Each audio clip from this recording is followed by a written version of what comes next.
السلام علیکم شیخ۔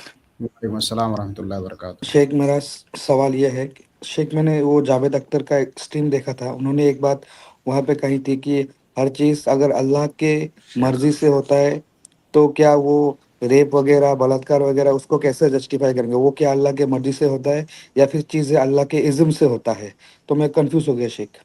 دیکھیے، ارادہ کی دو قسمیں ہوتی ہیں، یہ ایک تھوڑا سا علمی مسئلہ ہے، لیکن اگر آپ سمجھنا چاہیں گے تو انشاءاللہ سمجھ میں آئے گا۔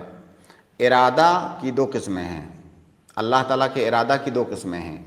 ایک کو کہا جاتا ہے ارادہ کونیہ قدریہ، اور ایک ارادہ شرعیہ۔ ارادہ شرعیہ کا مطلب پہلے سمجھیے۔ ارادہ شرعیہ کا مطلب ہوتا ہے ہر وہ چیز جس کا اللہ رب العالمین ارادہ کرتا ہے اور وہ اللہ تعالیٰ کی رضا اس میں شامل ہے، اللہ تعالیٰ اس کو پسند فرماتا ہے۔ جیسے اللہ تعالیٰ نے آپ کو ہم کو حکم دیا کہ ایمان لاؤ، نیک عمل کرو۔ اب ہم ایمان لاتے ہیں، نیک عمل کرتے ہیں، اللہ رب العالمین اس چیز کو پسند کرتا ہے۔ اللہ کی مرضی ہوئی تو ہم نے کیا، اور پھر اللہ رب العالمین اس کو پسند بھی فرماتا ہے۔ یہ ارادہ شرعیہ ہے۔ ارادہ کونیہ قدریہ کس کو کہتے ہیں؟ وہ چیزیں جو اللہ تعالیٰ کے چاہے بغیر، یعنی اس کی مرضی کے خلاف نہیں ہو سکتا کہ اللہ نہیں چاہتا ہے پھر بھی ہو جائے۔ اللہ کی مرضی کے ساتھ ہوتا ہے، لیکن اللہ رب العالمین اس چیز کو پسند نہیں کرتا ہے۔ جیسے مثال کے طور پر ابو جہل جو ہے ایمان نہیں لایا، کیا اللہ رب العالمین نے ابو جہل کو ایمان لانے کا حکم نہیں دیا تھا؟ اللہ رب العالمین نے ابو جہل کو بھی ایمان لانے کا حکم دیا تھا، لیکن صحیح بات یہ ہے کہ وہ ایمان نہیں لایا۔ اب کیا اس کے ایمان نہ لانے کو اللہ تعالیٰ پسند کرتا ہے؟ یہاں پر اللہ کی پسند اور پسند سے اس کا تعلق نہیں ہے۔ اللہ تعالیٰ نے نہیں چاہا تو وہ ایمان نہیں لایا، لیکن اس کے ایمان نہ لانے کو اللہ تعالیٰ پسند نہیں کرتا ہے۔ اب اس کا ایمان نہ لانا اس لیے نہیں ہے کہ اللہ تعالیٰ نے اس کو ایمان سے روک رکھا ہے، اللہ نے اس کو دونوں راستے دکھائے۔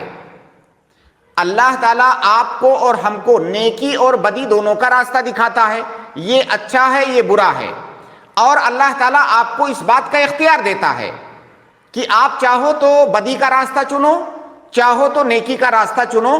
اس میں اللہ تعالیٰ اپنے بندے کو مجبور نہیں کرتا ہے، اس کے پاس مکمل اختیار اللہ تعالیٰ اس کو دیتا ہے۔ اب ایک بندہ ہے جو اچھائی کا راستہ چنتا ہے، ایک بندہ ہے جو بدی کا راستہ چنتا ہے۔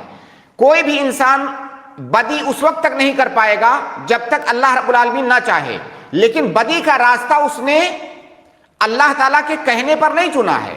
اللہ تعالیٰ نے تو بدی سے اس کو روکا تھا، اس نے اپنی مرضی سے بدی کا راستہ چنا ہے، لیکن بدی بھی اگر اللہ رب العالمین اس کو روک دے تو نہیں کر سکتا۔ اور اس کی مثال آپ نے جیسے وہ ڈیبیٹ سنا ہے تو مفتی شمائل صاحب نے اس کا جواب دیا تھا، اس کو بھی آپ نے سنا ہوگا کہ ایک بچہ ایگزام دے رہا ہوتا ہے، جو ایگزامنر ہے وہ اس کے لیے دونوں طرح کے سوالات بناتا ہے، صحیح آپشن بھی دیتا ہے پرچے میں اور غلط آپشن بھی دیتا ہے، اور ایگزامنر دیکھ رہا ہے کہ یہ بچہ غلط آپشن کا اختیار کر رہا ہے، لیکن وہاں پر وہ ایگزامنر اس کو کچھ نہیں ٹوکتا ہے۔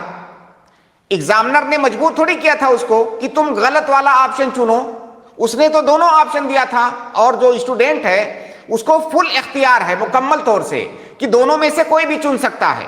اب اس بچے نے غلط آپشن کا اختیار کیا، اس میں ایگزامنر وہاں پر اس کو کچھ نہیں بولے گا، کیونکہ ایگزامنر اس کا ایگزام لے رہا ہے۔ تو اللہ تعالیٰ بھی ہمارا ایگزام لے رہا ہے، ہم کو دونوں راستے بتائے، یہ چنو یا یہ چنو۔ اب ہم غلط راستہ چن رہے ہیں تو یہ ہماری مرضی، تو اس میں اللہ رب العالمین نے ہم کو مجبور نہیں کیا ہے۔ شیخ مطلب کہنے کا مطلب یہ ہے کہ ہر چیز اللہ کے مرضی سے ہی ہوتا ہے، کچھ چیزیں اللہ پسند کرتا ہے، کچھ چیزیں اللہ ناپسند کرتا ہے۔ جی، لیکن وہ جو ناپسند والی چیز ہے اللہ نے اس کے لیے آپ کو اور ہم کو مجبور نہیں کیا ہے، ہم کو اختیار دیا ہے۔ جیسے اس کو آپ ایسے سمجھ لیں، ابھی میں نے ایگزام کی مثال دیا، اگر مان لیجئے میں کسی کالج کا ذمہ دار ہوں اور میں نہ چاہوں کہ یہ فلاں اسٹوڈنٹ ایگزام میں آ کر کے بیٹھے تو کیا وہ بیٹھ سکتا ہے؟ نہیں بیٹھ سکتا. میں اجازت دوں گا تبھی آ کر بیٹھے گا. میں نے اسے ایگزام میں بیٹھنے کی اجازت دیا، لیکن اب صحیح اور غلط آپشن چننا اس کی مرضی ہے، میں اس میں اس کو مجبور نہیں کروں گا. جی، کسی کے اوپر کوئی جبر نہیں ہے مطلب. بالکل ہاں، کسی پر جبر نہیں ہے، بندے کو اختیار دیا گیا ہے صحیح غلط چننے کا. اس میں وہ یہ نہیں کہہ سکتا کہ بھائی اللہ نے لکھا تھا اس لیے ہو گیا. اللہ نے لکھا تھا اس لیے نہیں ہو گیا، تم کرو گے اس لیے اللہ تعالیٰ نے لکھا ہوا ہے.